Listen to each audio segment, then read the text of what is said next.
यहाँ weak electrolyte की कहानी, स्टोरी जो है इस यूनिट में ज़्यादा है। तो वीक इलेक्ट्रोलाइट के बारे में एक लॉ है जिसको हम बोलते हैं ओस्टवाल्ड डाइल्यूशन लॉ। इसकी स्टडी करते हैं क्योंकि ये यूनिट में हमें कई जगह काम आएगा। पुराने टाइम में भी इसको स्टडी कर चुके हैं 11th में आयोनिक इक्विलिब्रियम में। फिर इस यूनिट में थोड़ी सी हमको इससे हेल्प लेना है, इसलिए यहाँ स्टडी करते हैं। ओस्वाल्ड का डाइल्यूशन लॉ है वीक इलेक्ट्रोलाइट के लिए। अब वीक इलेक्ट्रोलाइट क्या होता है? वीक इलेक्ट्रोलाइट वो इलेक्ट्रोलाइट होता है जिसका डिसोसिएशन लेस हो, लेस देन 100%, बहुत कम, 5%, 10%, 20% डिसोसिएशन हो when they dissolve in water. जब उनको वाटर में डिसॉल्व करें तो उनका डिसोसिएशन बहुत कम हो, ऐसे इलेक्ट्रोलाइट वीक इलेक्ट्रोलाइट। हम ओस्वाल्ड डाइल्यूशन लॉ की बात करें, मान लीजिए कोई इलेक्ट्रोलाइट है AB, ये वीक इलेक्ट्रोलाइट है। अब पहले ये सॉलिड फेस में होगा, इसका डिसोसिएशन स्टार्ट हुआ, डिसोसिएशन जब स्टार्ट होगा तो ये आयंस में डिसोसिएट होगा, A positive ion and B negative ion, ये एक्वस सॉल्यूशन में चले गए इस तरह। अब इक्विलिब्रियम की स्टोरी इस पर अप्लाई करें तो ये इनिशियली क्या है? ये इनिशियली क्या है? इलेक्ट्रोलाइट सॉलिड फेस में होगा, डिसॉल्व स्टेट में जाएगा, तब इलेक्ट्रिसिटी का गुड कंडक्टर होगा और वीक इलेक्ट्रोलाइट है। तो इसका कंसंट्रेशन हम क्या कंसीडर करें? C। इसका कंसंट्रेशन पहले तो 0 होगा, इसका भी 0 होगा इनिशियली, तो ये इनिशियली कंडीशन है। अब एट इक्विलिब्रियम क्या होगा? इक्विलिब्रियम पे क्या होगा? ये डिक्रीज होगा, इसका कंसंट्रेशन डिक्रीज होगा, तो C1 माइनस, अब degree of dissociation, percentage wise dissociation use करना है, कितना हम डिसोसिएट करें इसको, तो हम क्या ले लें? अल्फा। इस यूनिट में हम डिग्री ऑफ डिसोसिएशन को अल्फा कंसीडर करेंगे। सॉल्यूशन में भी हमने कंसीडर किया था। अल्फा का मतलब होता है, अल्फा का मतलब degree of dissociation. Degree of dissociation का मतलब यहाँ अल्फा है और इसका मतलब होता है परसेंटेज वाइज डिसोसिएशन, कितना परसेंट वो डिसोसिएट हुआ डिसॉल्व स्टेट में। अब ये क्या होगा? Concentration C, alpha number of ions, ये भी कितना होगा? सेम कंसंट्रेशन में, तो C अल्फा, दोनों का इक्विलिब्रियम पर ये पोजीशन है। अब यहाँ हम पता करेंगे Ka, इक्विलिब्रियम कांस्टेंट KC बोलते थे, यहाँ डिसोसिएशन कांस्टेंट है। अल्फा का मतलब हमने लिख लिया, अब यहाँ मतलब लिखेंगे हम Ka का। Ka क्या है? Dissociation constant,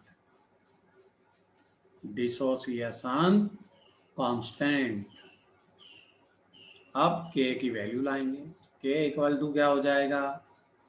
C alpha into C alpha upon C1 minus alpha.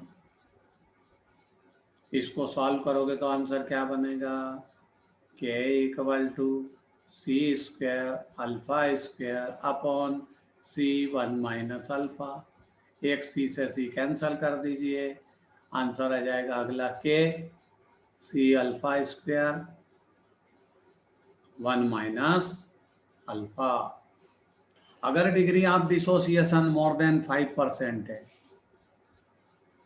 5% से मोर देन डिसोसिएशन है, तो आप अल्फा को नेग्लिजिबल नहीं कर सकते। और अगर लेस देन 5% है डिसोसिएशन, तो अल्फा डाउन साइड वाला नेग्लिजिबल हो जाएगा, अपर साइड वाला नहीं, क्योंकि अपर साइड वाला तो सी से मल्टीप्लिकेशन में। तो नेग्लिजिबल करने पे आंसर क्या आ जाएगा, K equal to C alpha square. 1 minus alpha 1 K equal होगा, इसलिए 1 को लिखना जरूरी नहीं। तो यहाँ क्या आंसर आ जाएगा, alpha equal to under root K a upon सी। ये ओसवाल्ड डाइल्यूशन लॉ है। क्या बोलता है ओसवाल्ड, अल्फा के नंबर सी का इनवर्सली प्रोपोर्शनल है, सी फॉर कंसंट्रेशन। उसका कहने का मतलब है कि अगर आप कंसंट्रेशन हायर रखोगे वीक इलेक्ट्रोलाइट में, तो उसके alpha means number of ions बहुत कम होंगे। आपको उसके डाइल्यूशन को इंक्रीज करना है, तब नंबर ऑफ अल्फा मतलब आयन के नंबर इंक्रीज होंगे। और सी किसके इक्वल होता है, सी होता है 1 minus V, concentration inverse to the volume. तो लास्ट फार्मूला क्या आ जाएगा, alpha equal to under root K a into V. Alpha square root volume का डायरेक्टली प्रोपोर्शनल है। अगर आप सॉल्यूशन का वॉल्यूम इंक्रीज करोगे, वाटर ऐड करोगे, तो आपको नंबर ऑफ आयंस इंक्रीज होंगे।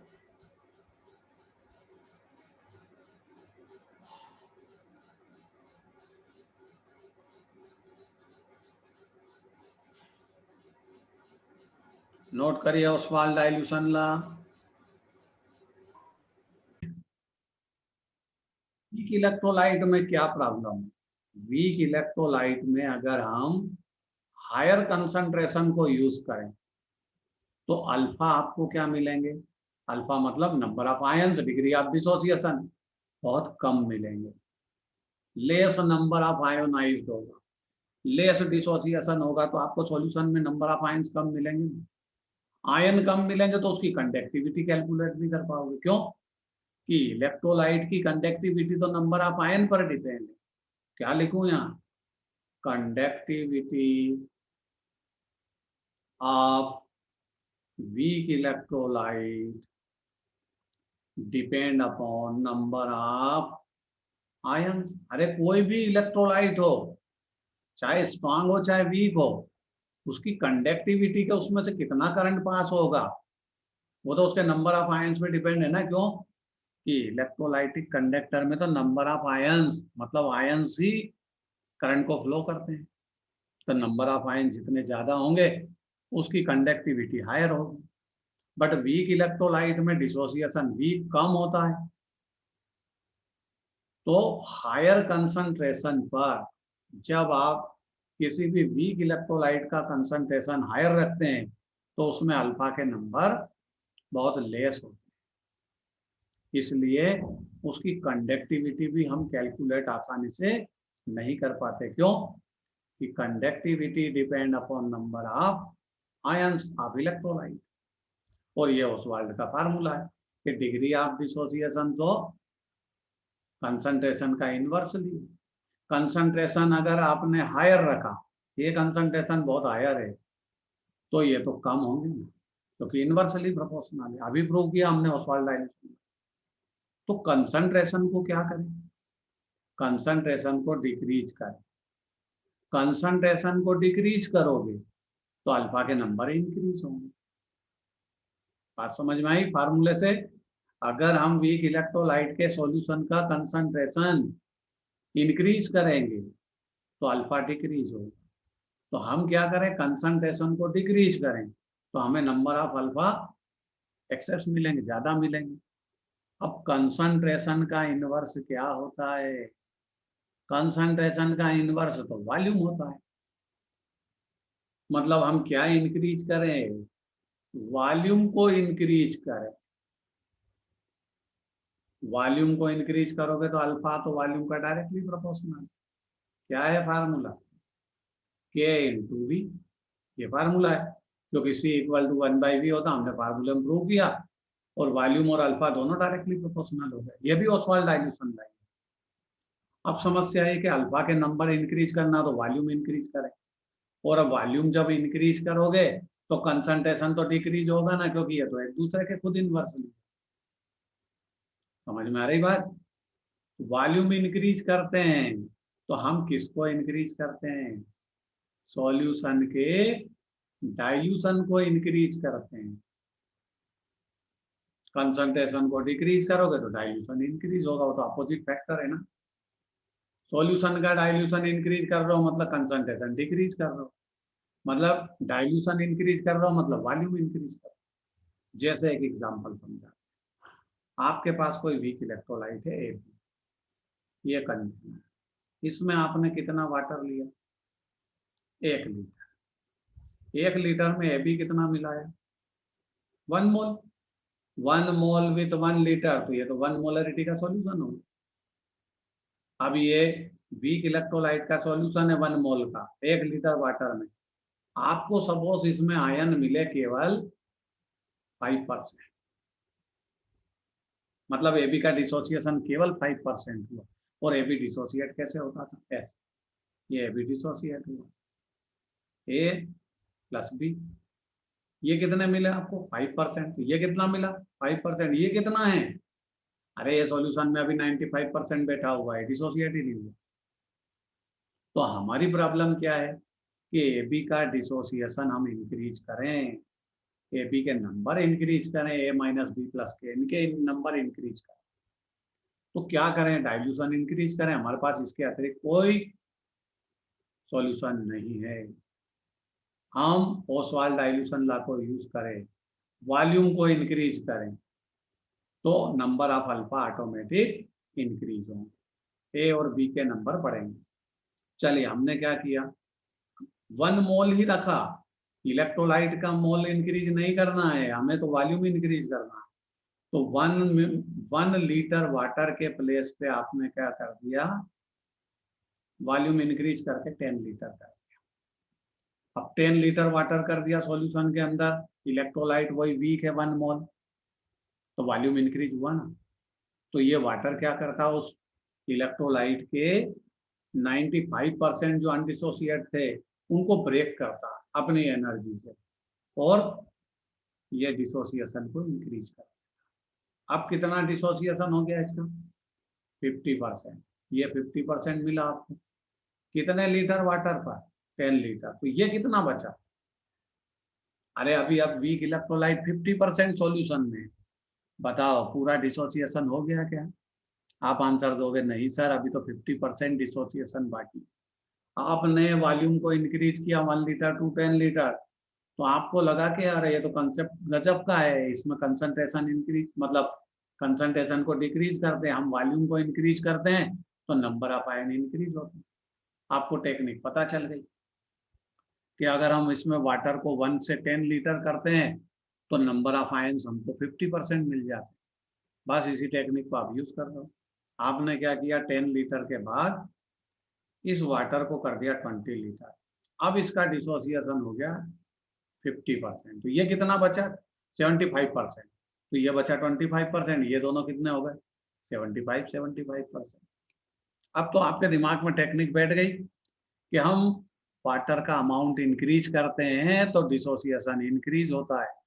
आपने क्या किया, 20 लीटर से उठा के वाटर को कर दिया 30 लीटर, बट 1 मोल इलेक्ट्रोलाइट है अभी भी।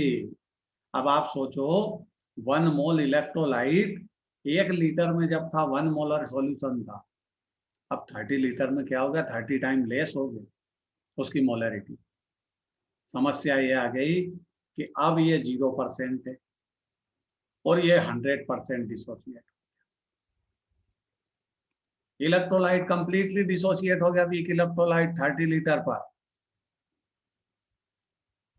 क्लियर? तो आपने कितने वाटर अमाउंट को इंक्रीज किया? 1 लीटर टू 30 लीटर। 1 लीटर से 30 लीटर तक जब आप आए तो वीक इलेक्ट्रोलाइट का कंप्लीटली डिसोसिएशन हो चुका था। अब बताओ, अब आप इसमें 30 लीटर से 40 लीटर वॉल्यूम करोगे, मतलब वाटर का अमाउंट प्लस करोगे, तो डिसोसिएशन और होगा क्या? अरे डिसोसिएशन तो कंप्लीट हो चुका ना, अब कहां से डिसोसिएट होगा? नो डिसोसिएशन, क्योंकि ये तो कंप्लीट डिसोसिएट हो चुका। वीक इलेक्ट्रोलाइट की इस कंडीशन को बोलते हैं जीरो कंसंट्रेशन। क्या बोलते हैं? जीरो कंसंट्रेशन, क्योंकि कंसंट्रेशन आपने जीरो के अप्रॉक्स कर दिया। 30 लीटर वाटर में 1 मोल इलेक्ट्रोलाइट की क्या कीमत? तो ऐसी सिचुएशन को जब आप वाटर का अमाउंट इतना मिक्स कर दें कि उसमें डिसोसिएशन इंक्रीज होना बंद हो जाए, मतलब उसका डिसोसिएशन 100% कंप्लीट हो चुका है, ऐसे कंसंट्रेशन का नाम होता है जीरो कंसंट्रेशन। और डाइल्यूशन का नाम क्या होगा? Infinite dilution. डाइल्यूशन का नाम क्या होगा? Infinite dilution. दोनों चीजें एक दूसरे के अपोजिट है, मतलब एक ही है। इनफिनिट डाइल्यूशन पर, इनफिनिट डाइल्यूशन किसको बोलते हैं? किसी भी इलेक्ट्रोलाइट का वो डाइल्यूशन जब उसके डिसोसिएशन 100% हो जाए, उस डाइल्यूशन को बोलते हैं हम infinite dilution or zero concentration. ये स्टोरी आपको समझ में आई होगी। डेफिनेशन तो एक लाइन की है, वो मैं लिखवा देता, बट आपको ये समझना है कि ये स्टोरी क्या है। होता है जैसे मान लीजिए ये कोई बीकर है, इसके अंदर एक सॉल्यूशन है।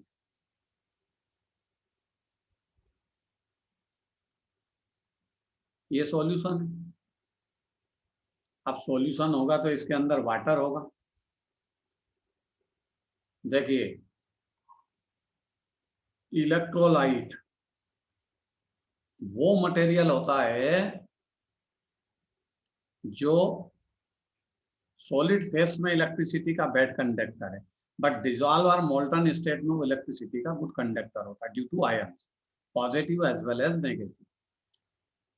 इलेक्ट्रोलाइटिक जो सॉल्यूशन होते हैं वो दो तरीके से बनते हैं, या तो हम उसको वाटर में डिजॉल्व कर लें, या उसको सीधा हीट सप्लाई कर दें तो वो अपनी मोल्टन स्टेट में चला जाए। दोनों केस में उसमें आपको आयन मिल जाएंगे, और दोनों केस में वो इलेक्ट्रिसिटी का गुड कंडक्टर होगा। अब इलेक्ट्रिसिटी का गुड कंडक्टर होगा तो चेक तो करना पड़ेगा ना कि अपने में से करंट फ्लो कर रहा है या नहीं। तो हम यहाँ सॉल्यूशन ले लें NaCl, सिंपल सा एग्जाम्पल। अब NaCl को मोल्टन स्टेट में लोगे तो इसकी स्टोरी अलग होती है, और अगर आप इसको लिक्विड स्टेट में लोगे, मतलब वाटर में डिसॉल्व करोगे, तो स्टोरी अलग होती है। तो हमने आज कहानी सुनेंगे कि ये वाटर में डिसॉल्व, ये डिसोसिएट हुआ। स्ट्रांग इलेक्ट्रोलाइट है तो कंप्लीट डिसोसिएट होगा, इसका कोई कंसेप्ट ही नहीं। वाटर भी तो डिसोसिएट होगा।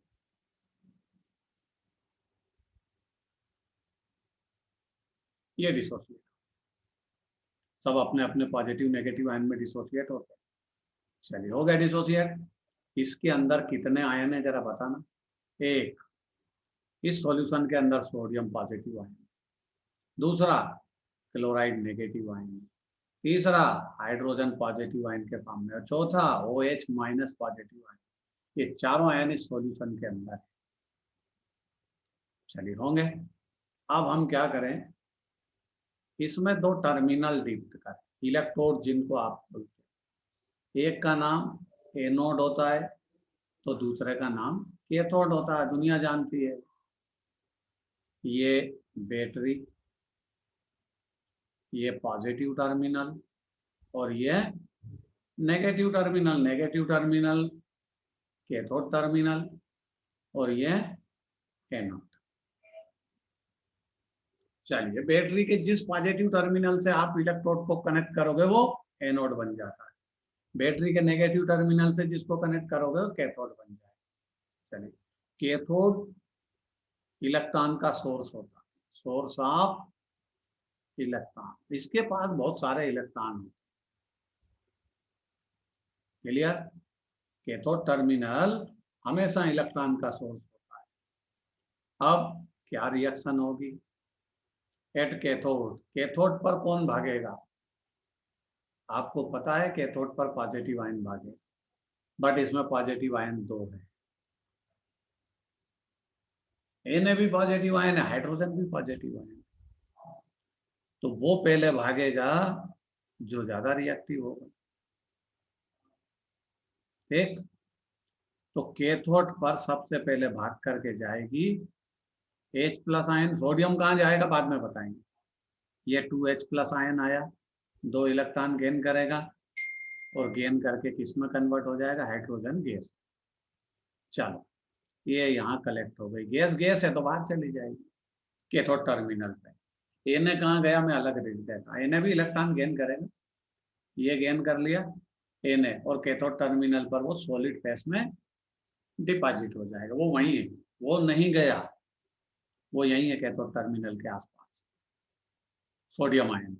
हाइड्रोजन गैस भी कैथोड टर्मिनल पर डिपॉजिट हुई, गैस बनी और बाहर चली। चलिए अब बचे नेगेटिव आयन। क्लोरीन ये 2 रहेगी, 2 इलेक्ट्रॉन को लूज करेगी एट एनोड, एनोड पर जाएगी और क्लोरीन गैस में कन्वर्ट हो जाएगी। हो गई क्लोरीन गैस में कन्वर्ट। ये क्लोरीन एनोड पर जाएगी और बाहर चली जाएगी। अब कौन बचा, O2। अरे ये OH- है, ये OH- यहाँ से आपको O2 देगा और हाइड्रोजन सेपरेट हो जाएगा, मतलब O2 गैस यहाँ से आपको लिबरेट हो जाएगी। अब समस्या ये कि ये जो 2OH- आयन है, इसमें से कुछ तो O2 बन जाएगी और कुछ रह जाएगा OH-। ये OH- और Na ये दोनों मिलकर सॉल्यूशन में क्या बना लेंगे, NaOH, जो सॉल्यूशन के अंदर रहेगा। अपने को मतलब नहीं, आपको आंसर देना है कि कैथोड पर कौन सी गैस आई, हाइड्रोजन। एनोड पर कौन सी गैस लिबरेट हुई, क्लोरीन। ये इलेक्ट्रोलाइटिक सॉल्यूशन की इलेक्ट्रिसिटी का पैटर्न है कि उसमें इलेक्ट्रिसिटी फ्लो कैसे होती है। हमने जैसे ही टर्मिनल डिप्ट किया, इलेक्ट्रिसिटी फ्लो हो गई। तो इस तरह इलेक्ट्रोलाइटिक सॉल्यूशन में करंट फ्लो होता है। अब ये स्टोरी भी हमने इसलिए सुनी कि जब आप करंट फ्लो करते हो, जब किसी मटेरियल में करंट फ्लो करते हो, तो वो मटेरियल 100% कभी भी कंडक्टिविटी को शो नहीं करता। जब किसी मटेरियल में करंट फ्लो करते हो तो उस मटेरियल के ही मॉलिक्यूल उसका अपोजिशन करते हैं, जिसको आप नाम देते हो रेसिस्टेंस। तो ये समझिए कि इलेक्ट्रोलाइट कंडक्टर में भी रेसिस्टेंस की बीमारी होगी, क्योंकि उसमें कंडक्टेंस है, करंट फ्लो होता है। करंट फ्लो होगा तो उसी के मॉलिक्यूल जहां जहां से करंट पास होगा, वो मॉलिक्यूल उसी करंट के पाथ में बैरियर की तरह काम करेंगे, रेसिस्ट की तरह काम करेंगे, और उसी प्रॉपर्टी को, उसी मटेरियल की प्रॉपर्टी को हम क्या बोलते हैं, रेसिस्टेंस। इसलिए रेसिस्टेंस किसका अपोजिशन करता है, कंडक्टेंस का, जिसको इस यूनिट में जी से हम रिप्रेजेंट करेंगे, कैपिटल जी। तो conductance inverse to the resistance, ये तो फेमस है। अब ये फेमस कहानी इसके बाद सुनेंगे, अभी आप इसको नोट कर लीजिए, उसके बाद हम आगे बढ़ेंगे। जहां इलेक्ट्रोलाइट की स्टडी कर रहे हैं, अब इलेक्ट्रोलाइट के अंदर क्या होता है, कंडक्टेंस।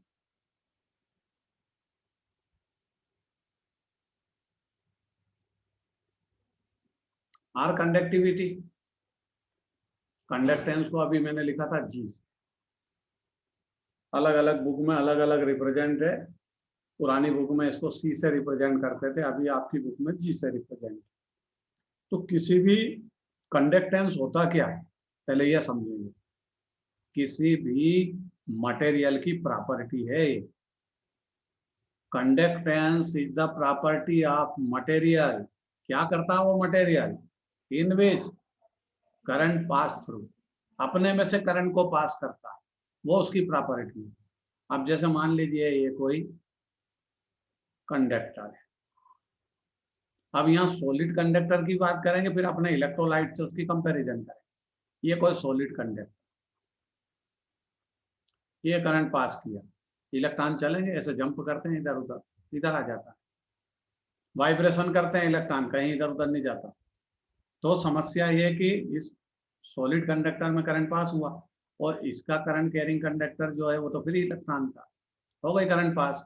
ये इस मटेरियल की प्रॉपर्टी है कि वो अपने में से करंट को पास करता है, ये प्रॉपर्टी कंडक्टेंस।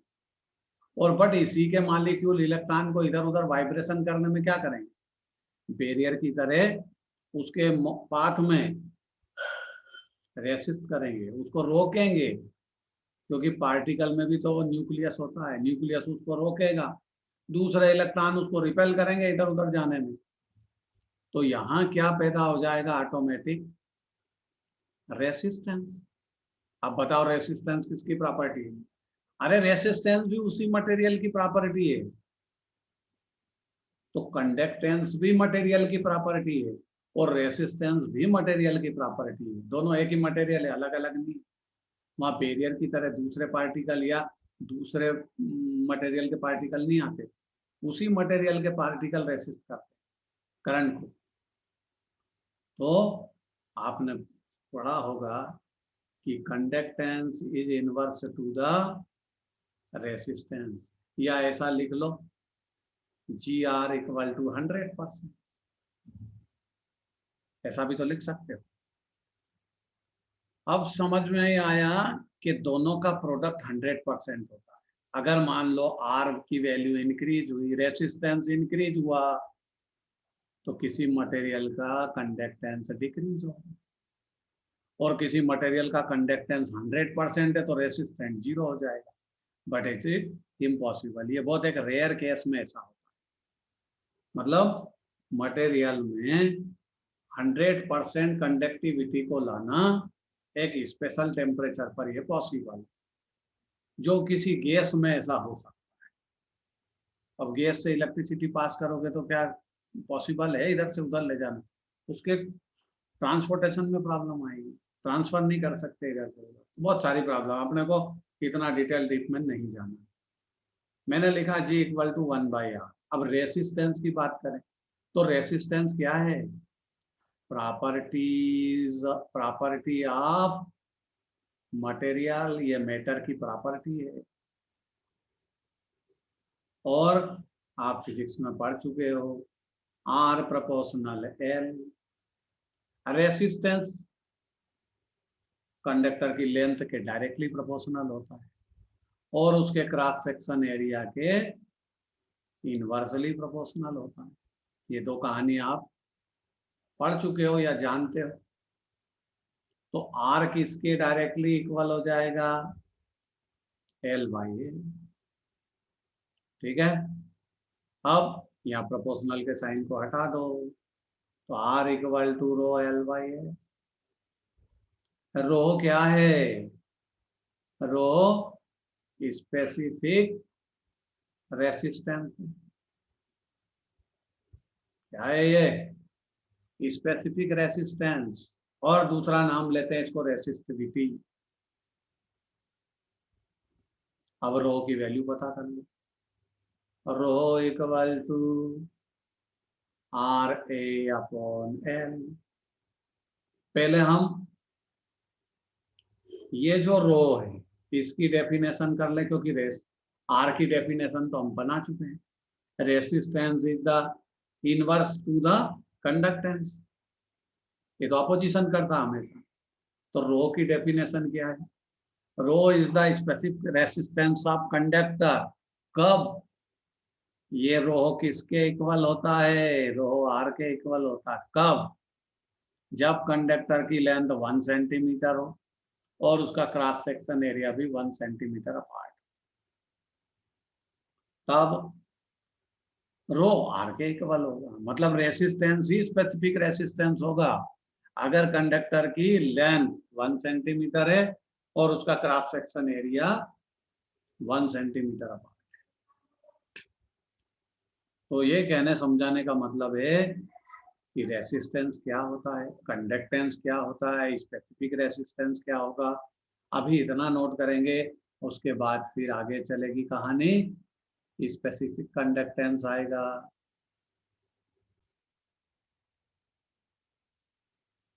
अब यहाँ ओम्स लॉ की बात करेंगे। ओम्स लॉ क्या है? फिजिक्स में आपने स्टडी की है, केमिस्ट्री में क्यों आया बाद में समझ में आ जाएगा। ओम्स जो लॉ है इसी से रिलेटेड है। इसमें ऐसा लिखते हैं V प्रोपोर्शनल टू I। ये ओम्स लॉ है। V for potential difference, I for ampere current, दोनों डायरेक्टली प्रोपोर्शनल होते हैं। मतलब जैसे जैसे वोल्टेज इंक्रीज होगा एम्पियर करंट इंक्रीज होगा, वोल्टेज इंक्रीज। अब इसमें कांस्टेंट पुट अप करेंगे, V equal to RI। R क्या है? रेसिस्टेंस। यहीं से पैदा हुआ था resistance. R is the resistance of conductor. V किसके इक्वल हो गया? V इक्वल हो गया RI। अब RI का मतलब क्या होता है? R का मतलब रेसिस्टेंस, I का मतलब एम्पियर करंट। तो यहाँ समस्या ये कि RI का फुल फॉर्म क्या है? RI का फुल फॉर्म होता है रोड इंस्पेक्टर।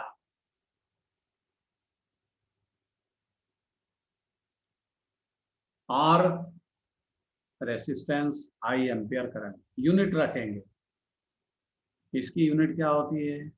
वोल्ट। रेसिस्टेंस को किस में मेजर करोगे?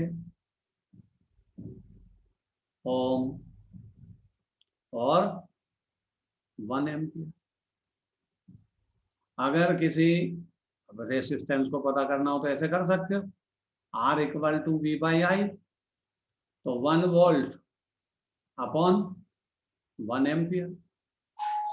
अगर आप किसी कंडक्टर में 1 एम्पियर करंट पास करें और उस पर 1 वोल्ट जनरेट हो, तो उसका रेसिस्टेंस क्या होगा? 1 ओम। ठीक है, इस तरह इसको रेसिस्टेंस को हम रिप्रेजेंट करते हैं ओम्स लॉ के अकॉर्डिंग। ये तो सिंपल सी कहानी है। रेसिस्टेंस के बारे में हमने अभी फार्मूला लाए, रो का फार्मूला लाए। अब रो का फार्मूला क्या लाए थे? RA upon L। और रो क्या है? Specific resistance, or resistivity. तो एक फार्मूला मैंने सबसे स्टार्टिंग में क्या लिखा था? Conductance inverse to the resistance. अरे तो स्पेसिफिक रेसिस्टेंस भी तो किसी का इनवर्स होगा।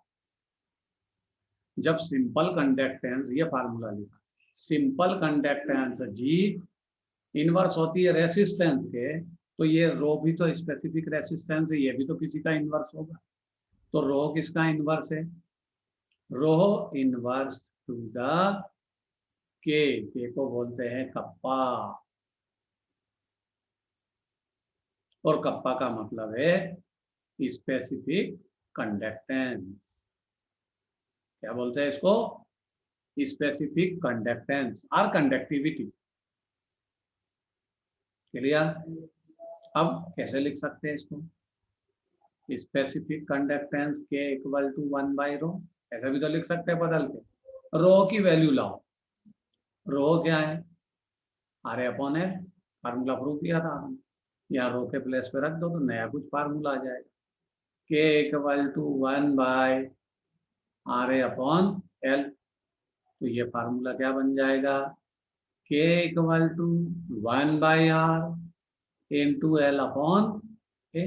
ये आ गया के का फार्मूला। अब के क्या है? के स्पेसिफिक कंडक्टेंस, जो स्पेसिफिक रेसिस्टेंस का इनवर्स होती है।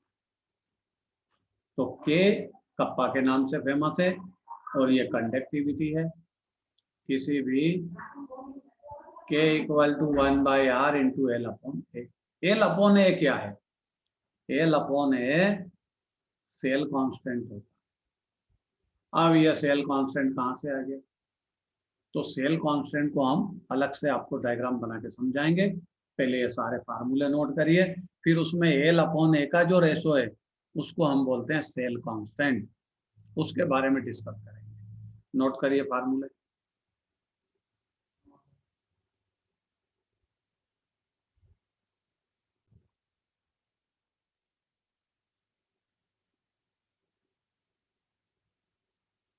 अब ये सेल कांस्टेंट क्या बीमारी है इसको समझें। अब यहाँ पर हम तो कंडक्टर की बात कर रहे थे, तो हम तो इलेक्ट्रोलाइट कंडक्टर की बात करेंगे, क्योंकि हमारे केमिस्ट्री में तो सॉलिड कंडक्टर नहीं, इलेक्ट्रोलाइटिक कंडक्टर है। जो डिजॉल्व स्टेट में इलेक्ट्रिसिटी का गुड कंडक्टर होता है उसकी कहानी है हमारे पास। ये कोई सॉल्यूशन, ये दो टर्मिनल, एक को एनोड बोलते हैं, एक को कैथोड बोलते हैं। ये पॉजिटिव टर्मिनल, ये नेगेटिव टर्मिनल। करंट फ्लो हो रहा है, हमें उससे कोई लेना देना नहीं। हमें सेल कांस्टेंट की बात करना है। सेल कांस्टेंट मतलब ये वैल्यू कांस्टेंट होती होगी, और एल अपॉन ए का रेशो होता है सेल कांस्टेंट, जिसको आपकी बोर्ड बुक में बी से रिप्रेजेंट किया। चलिए, अब सेल कांस्टेंट कहाँ से आया ये समझिए।